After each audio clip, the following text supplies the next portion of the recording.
Every time that I upload a video to YouTube, I make sure that there are some key steps that I go back through YouTube and make sure that I configure correctly. In this video, I'm going to walk you through step by step the settings that I use in order to make sure that my videos are seen by the largest audience possible. Let's jump in. Okay, we're going to get started over on YouTube and our YouTube channel. And in order to get to the studio, we're going to select YouTube Studio, or we're going to type in studio.youtube.com. We're going to go over to a particular video, and in this video, I've only put in test. Let me show you the steps that I go through in order to post this video with the correct information. I do all of this after I've uploaded the video. The first section that I pay attention to is the title of the video. Now, this video is not just strictly about test. I have the opportunity to use up to 100 characters to best describe my video. This is going to do two things. It's going to let the algorithm, the computer behind the scenes in YouTube, it's going to let it know what my video is about. It's also going to let potential viewers know what it's about. Can I put some clickbait in here and try to do some things? If I back it up in my video, if I'm ethical about it, that's my approach, then yes, I can put some things that would cause them to be curious and to want to click into this. Now, as I've shown you before, I like to use technology and automation. And one of the things that I'm going to use is ChatGPT. I've already put together a prompt. I'm using the free version here, and I'm creating a YouTube video about how to create a YouTube channel. Can you give me 5 title ideas that are not too many characters? The beauty of ChatGPT is it already knows how long a YouTube title should be. I hit submit. I'm just going to stay logged out for this particular moment, and here are some title ideas. How to start a channel, create a YouTube channel, with the year involved because some people search with the intent there. I've given a step-by-step guide, so I'm going to go ahead and use this particular setting here. I can copy this, go back over to the details, and put the information in. Now, I've only used 41 of the 100 characters.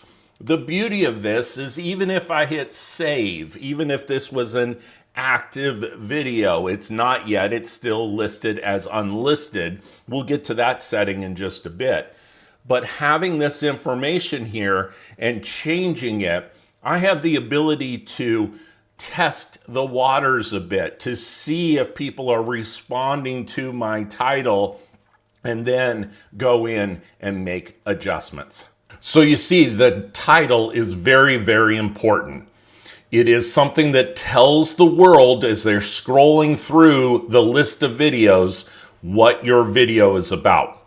You have an opportunity here to share the key point of your video and allow it to be seen by the viewers and by the YouTube algorithm so that it shows your video in the search results.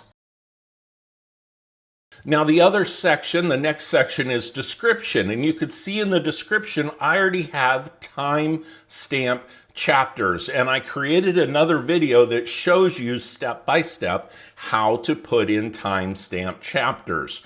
We're going to move this information down a little bit, and we're going to start to type in information about the description of our video. We have more space to put here, 5,000 characters total. And even with doing the timestamp, I've only utilized 600 of the total 5,000 that are available to me. So what types of information do I put in the description? I'm going to have a couple paragraphs that are going to talk about my video.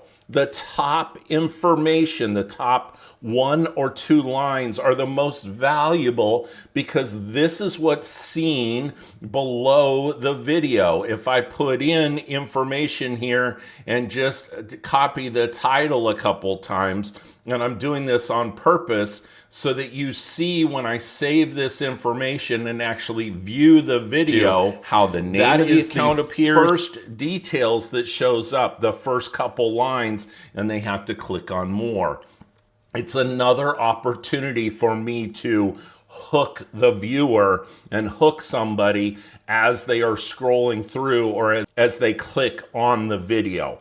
Do they want to stick around? This information gives them details on it. If they click more and then also see timestamp chapters, then they'll know, okay, this video has some information, and somewhere in here, it's about how to set up my recovery email. That might be exactly what they were looking for because you're sharing your information with them.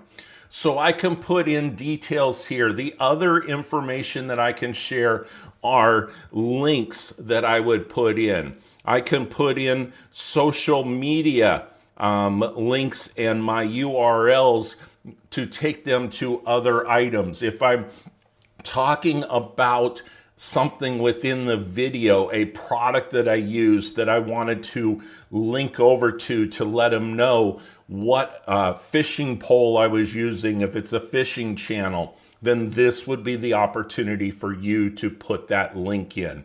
The description is a great place for you to share this details and information. One other thing, hashtags. Hashtags are great for you to be able to put in 3 to 5 hashtags because this information also shows up next to the description and next to the title. The video description is a great opportunity for you to put in more information about the video and also direct viewers to other videos that you have or other resources that you've referenced in the video or your own communities that you might have on social media or other websites. It's a great opportunity for you to show more information about the video. The next part down here is a thumbnail.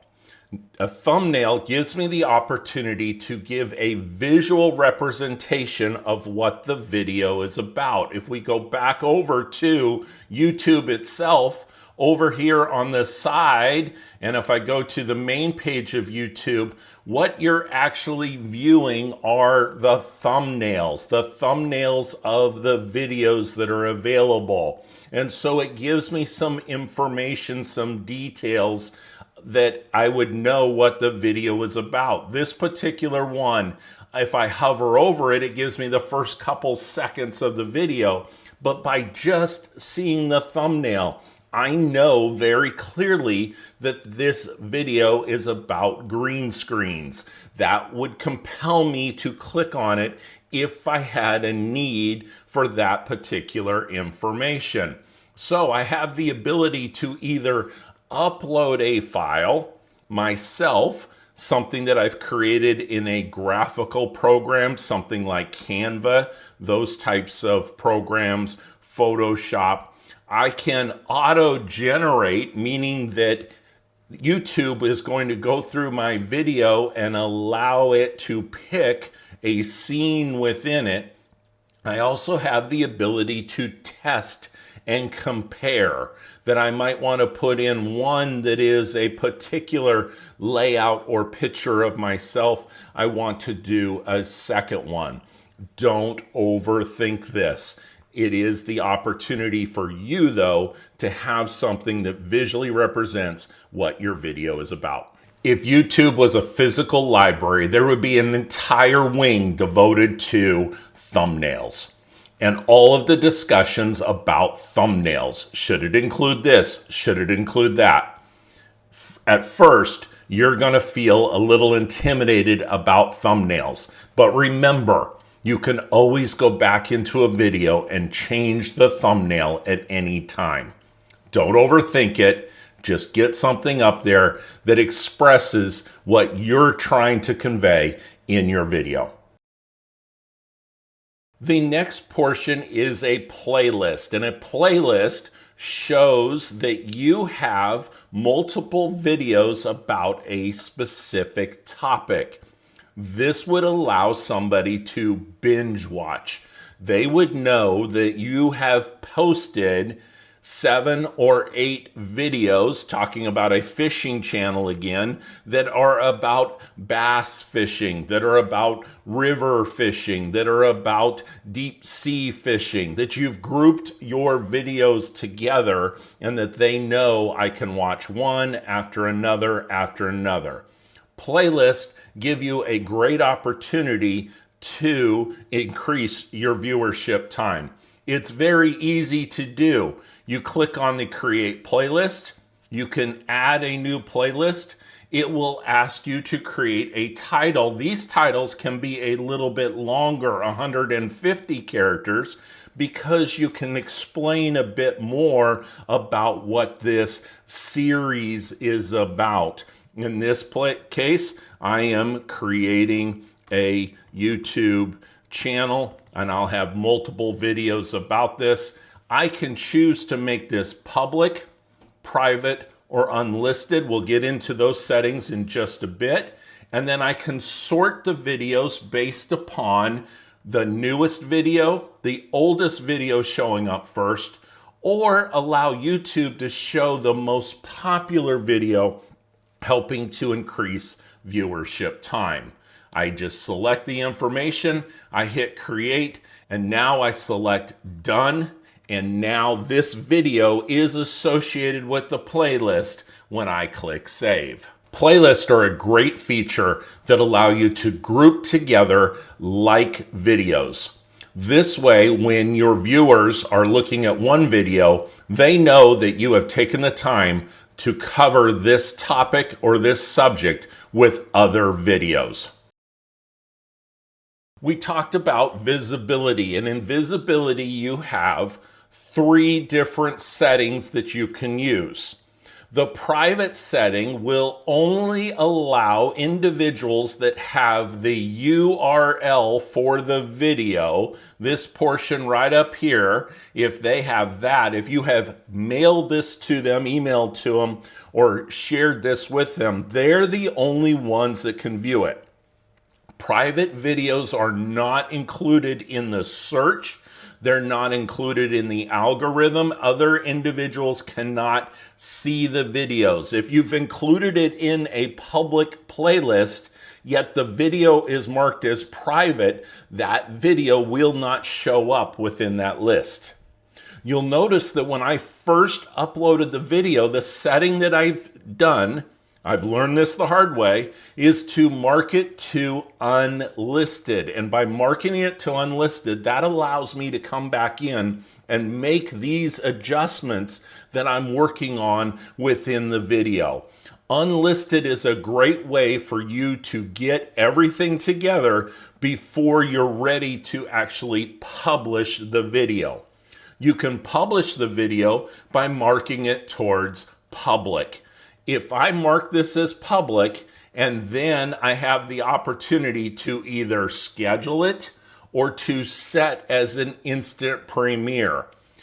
Notice that it is not allowing me to click done. That button is not there yet because there's another setting somewhere down in the video that I have not taken care of. Probably I have not set it for whether or not it's eligible for kids or not. And when you first set up your channel, that is one of the default settings that you can attend to.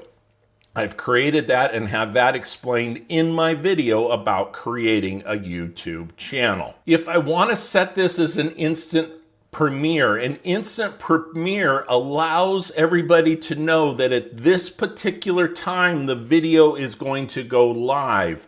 It will give notifications to your subscribers and to certain individuals that have chosen to be notified about this. It's up to you as to whether or not you want to do an instant premiere. I have not seen an increase in viewership one way or the other for doing this. The last setting that I'm able to do is then schedule the posting. And I can schedule it. It will be private until that time. So if I wanted somebody to preview it, I would have to send them the link so that they could go through and look at the video. But it would not go public. It would not be included in the search until the date and the time zone that I select at that particular time. Doing so would allow me to work on a couple videos. I could put together a 3-part series of my last trip and have the videos released once per week. If I wanted people to binge it, if I wanted them to see it right away, then I would look at the information and I would say, I don't wish to schedule it. I just want it to be public right now. Hey, I shared with you before that one time I posted a video that wasn't ready to be posted yet because I didn't set it to unlisted while I was making my adjustments and my changes. Not a problem. You can go back at any time and adjust a video to be unlisted, private, or schedule it for a future public viewing. The last portion that I do on every single video is my timestamp chapters. Now, this might be something that I have to set a reminder to come back to 45 minutes, an hour afterwards, for 2 reasons. One is I'm manually putting in the information. It might take me a while to go through the video with my notebook and get the manual timestamps. Or, as I've shown you in my video about creating timestamps, I could use ChatGPT and I need to wait for the transcript, the closed captioning of the video to be created so I can feed that into ChatGPT and it can automatically give me the timestamps back. Here's where I would then paste in the timestamps and have the information so it was available for my video. These are the steps that I go through on every video. I first upload the video, mark it as unlisted, and then take my time to go through and do all of these particular settings. Timestamp chapters are a great way to keep people engaged with your video. By taking the extra step and putting in these chapters, it allows users to know what is coming up in the video and the key areas that they should pay attention to. This has actually increased the viewership and the view time on my videos when I started to add in timestamp chapters. So there you have it, step by step, what to do after you've uploaded your video. If you found this to be helpful, leave a comment down below, hit like on this video, subscribe to this channel for more tips, and until next time, make it a great day.